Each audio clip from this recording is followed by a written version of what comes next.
Nagpur BJP में सब कुछ ठीक नहीं चल रहा है। निकाय चुनाव में बड़ी जीत के बाद अब पार्टी के भीतर से ही विरोध की आवाजें उठने लगी है। मुख्यमंत्री देवेंद्र फडणवीस के बेहद करीबी और नागपुर के पूर्व मेयर एमएलसी संदीप जोशी ने राजनीति से संन्यास लेने का ऐलान कर दिया है। क्या टिकट कटने की नाराजगी इसकी वजह है या फिर बीजेपी में अंदरूनी कलह अब खुलकर सामने आ रही है?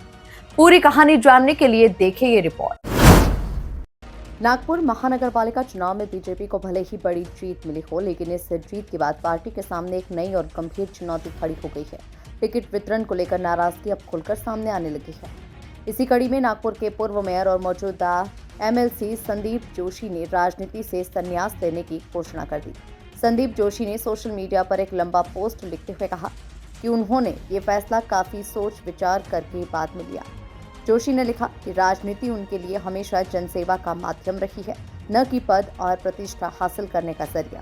लेकिन मौजूदा राजनीति में अवसरवादिता, सत्ता की होड़ और आपसी प्रतिस्पर्धा को देखकर उन्हें लगा कि अब पीछे हटने का समय आ गया है। उन्होंने ये भी कहा कि अब युवा नेतृत्व के लिए जगह बनाना जरूरी है। अपने पोस्ट में संदीप जोशी ने बीजेपी नेतृत्व को अपनी राजनीतिक यात्रा के लिए धन्यवाद दिया और केंद्रीय मंत्री नितिन गडकरी और मुख्यमंत्री देवेंद्र फडणवीस से माफी भी मांगी।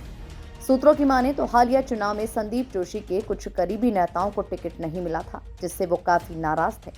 वार्ड 16 समेत कुछ इलाकों में स्थानीय कार्यकर्ताओं के द्वारा इस्तीफे भी दिए गए, जिसने अंदरूनी असंतोष को और हवा दी।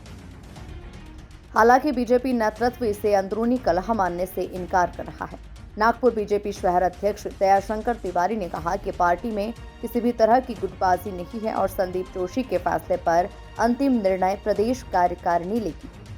उन्होंने ये भी कहा कि संदीप जोशी के पास सामाजिक और सार्वजनिक जीवन में योगदान देने के लिए अभी काफी समय है और उन्हें अपने फैसले पर दोबारा विचार करना चाहिए। फिलहाल पार्टी स्तर पर उन्हें मनाने की कोशिशें शुरू हो चुकी है। अब सवाल यह है कि क्या संदीप जोशी अपने फैसले पर अडिग रहेंगे या फिर बीजेपी नेतृत्व उन्हें मना पाएगा, और क्या नागपुर बीजेपी में ये नाराजगी आने वाले दिनों में और बढ़ेगी? ऐसी ही बड़ी राजनीतिक खबरों और अंदरूनी सियासी हलचलों की सबसे तेज और भरोसेमंद जानकारी के लिए खबर 24 एक्सप्रेस को अभी सब्सक्राइब करें। नई सोच, नया भारत।